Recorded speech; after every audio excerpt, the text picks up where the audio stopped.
সৈকত Zee TV বাংলার তরফ থেকে আপনাদের কাছে আবারও হাজির হয়ে গেছে একটি নতুন পর্ব। বন্ধুরা, আজকে আমি যে দেশটি সম্পর্কে আলোচনা করব সেই দেশটি আমরা সবাই চিনে থাকি প্রধানত সেখানকার কাজু, কিশমিশ, আখরোট, খেজুর এইসবের জন্য। হ্যাঁ, আপনারা তো ঠিকই অনুমান করেছেন। এশিয়া মহাদেশের দক্ষিণ পশ্চিম প্রান্তে অবস্থিত এই দেশটি পাহাড় এবং মরুভূমিতে ঘেরা, বলতে পারেন সমুদ্র এবং হ্রদের সঙ্গে এই দেশটির কোনো যোগাযোগ নেই। এই দেশটির চার সীমানাতে চীন, পাকিস্তান, ইরান, উজবেকিস্তান ইত্যাদি দেশ অবস্থান করে আছে। এই দেশটির নাম আফগানিস্তান। একসময় খুব প্রাচীন কাল থেকে এখানে আফগান জাতিরা বসবাস করছে বলে এই দেশটির নাম আফগানিস্তান। কিন্তু এই দেশটির আসল অফিসিয়াল নেম হচ্ছে আফগানিস্তান ইসলামী আমিরাত। এই দেশটির প্রধান শহর তথা রাজধানী হলো কাবুল।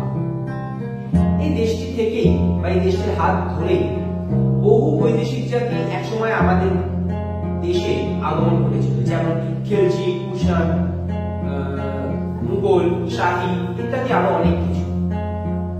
এই দেশটির আবহাওয়া খুবই রুক্ষ প্রকৃতির, যার জন্য গরমকালে খুবই গরম এবং শীতকালে খুব ঠান্ডা হয়ে থাকে। এই দেশটির একটি খুব জনপ্রিয় খেলা হচ্ছে পুচকাস। এই পুচকাস খেলাটিতে দুটি দল ঘোড়ায় চেপে একটি ভেড়াকে দখল করার প্রতিবন্ধকতা লাগিয়ে থাকে। এই দেশটিতে একসময় কান্দার এয়ারপোর্ট ছিল পৃথিবীর খুব ব্যস্ততম এয়ারপোর্টগুলির মধ্যে অন্যতম, যার জন্য এইখানেতে ন্যাটো সর্বপ্রথম তাদের এয়ার ট্রাফিক ক্যাপাবিলিটি ইনস্টলেশন করেছিল। সেই সময় এই এয়ারপোর্টটি থেকে সপ্তাহে প্রায় 1700 থেকে 5000 প্লেন ওঠানামা করত। এই দেশটিতে তৎকালীন সময় সবচেয়ে উঁচু বুদ্ধ মন্দিরটি স্থাপিত ছিল। সেই বুদ্ধ মন্দিরটিকে তৎকালীন তালিবানেরা ধ্বংস করে দেয় 2001 সালে।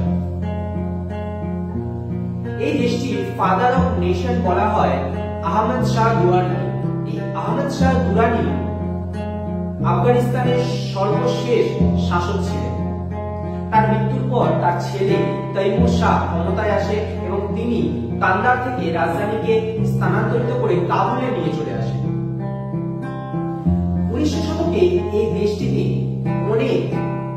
এরকম অনেক গৃহযুদ্ধ ঘটেছে, যার কারণে 1996 সালে তালিবানের মতো একটি ইসলামিক গোষ্ঠী দেশটিকে কবজা করে ফেলে। এই তালিবানেরা 2001 সাল পর্যন্ত দেশটির উপরে ক্ষমতা দখল করেছিল এবং তারা আল কায়দা বলে আরো একটি ইসলামিক গোষ্ঠীকে এই দেশে থাকার পারমিশন দিয়েছিল, যার ফলস্বরূপ 2001 সালে মার্কিন সেনারা ওই সন্ত্রাসবাদকে সরিয়ে নিজেদের অধিকার স্থাপন করে। তারপরে 2004 সালে নতুন করে ওই দেশটিতে সংবিধান গঠন করা হয়। কিন্তু ইরানি 2022 সালে আবার তালিবানেরা এই দেশটির উপরে কবজা দখল করে এবং এখন সেই দেশটিতে তালিবানিদেরই ক্ষমতা রয়েছে। এই দেশটি হিন্দুকুশ পর্বতমালা এবং পামির মালভূমির মাঝে অবস্থিত একটি দেশ, যেখানে কিনা এখনো পর্যন্ত প্রাচীন সিন্ধু সভ্যতার ভগ্নাবশেষ দেখতে পাওয়া যায়। এই দেশটির আবহাওয়া খুব রুক্ষ এবং শুষ্ক প্রকৃতির হওয়ার জন্য এখানে চাষবাস খুব একটা ভালো হয় না। তবে এখানে জব, বাজরা, রাগি, বিভিন্ন ধরনের বাদাম, খেজুর, কিশমিশ, আখরোট খুব ভালোভাবে উৎপাদিত হয়। এই দেশের শক্তি বা অর্থনৈতিক চাহিদা বলতে একমাত্র শক্তি সম্পদ কয়লা, প্রাকৃতিক গ্যাস এবং খনিজ তেল।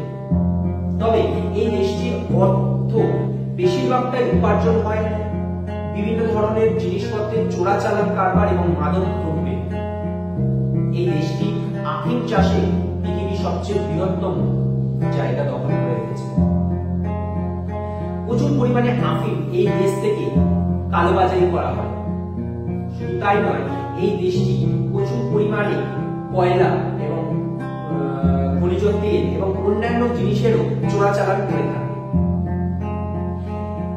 এই দেশটির সঙ্গে যে সমস্ত দেশগুলি খুব বন্ধু সম্পর্ক ছিল, সেই সমস্ত দেশগুলির সহায়তায় এই দেশটিতে বিভিন্ন ধরনের কলকারখানা, স্কুল, কলেজ, রাস্তাঘাট খুব সুন্দর করে গড়ে উঠেছে। কিন্তু ইদানিং তালিবানদের ক্ষমতা থাকায় এই দেশটি সঙ্গে কোনো দেশই সহায়তায় আসতে চায় না।